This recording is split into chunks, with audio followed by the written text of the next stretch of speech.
Bismillahirrahmanirrahim. Assalamualaikum warahmatullahi wabarakatuh. Perkenalkan, saya Rizky Maulana Solehudin dari kelas 4A2 dengan NIM 19108020037. Pencurian data email atau pembajakan.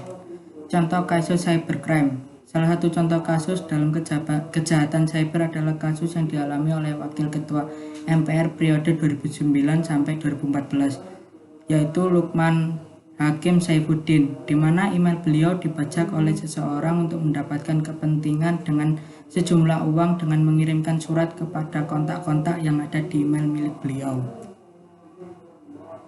Hukuman yang ditempuh oleh Wakil Ketua MPR periode 2009 sampai 2014 Lukman Hakim Saifuddin.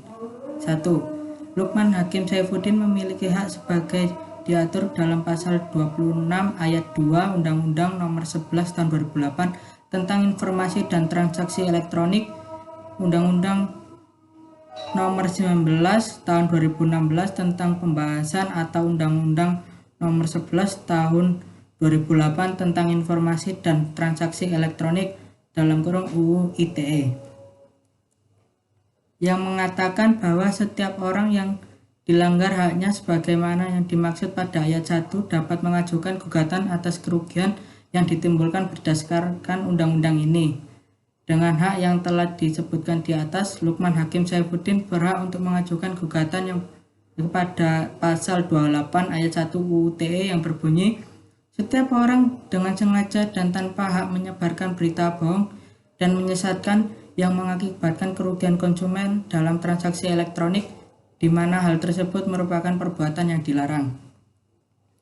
Denda atau hukuman yang dijatuhkan terhadap tersangka.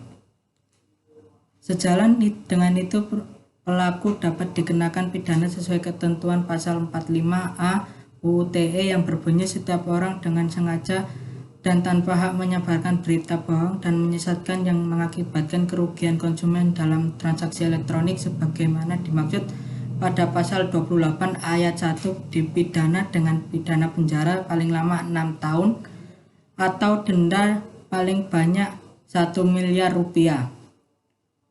Pelaku kejahatan dunia maya yang membaca email beliau juga dapat diterapkan dengan pelanggaran pasal 378 KUHP tentang penipuan yang berbunyi barang siapa yang bermaksud untuk menguntungkan diri sendiri atau orang lain secara melawan hukum dengan memakai nama palsu atau martabat palsu dengan tipu muslihat ataupun rangkaian kebohongan menggerakkan orang lain untuk menyerahkan barang sesuatu kepadanya atau supaya memberi utang maupun menghapus piutang diancam karena penipuan dengan pidana penjara paling lama 4 tahun.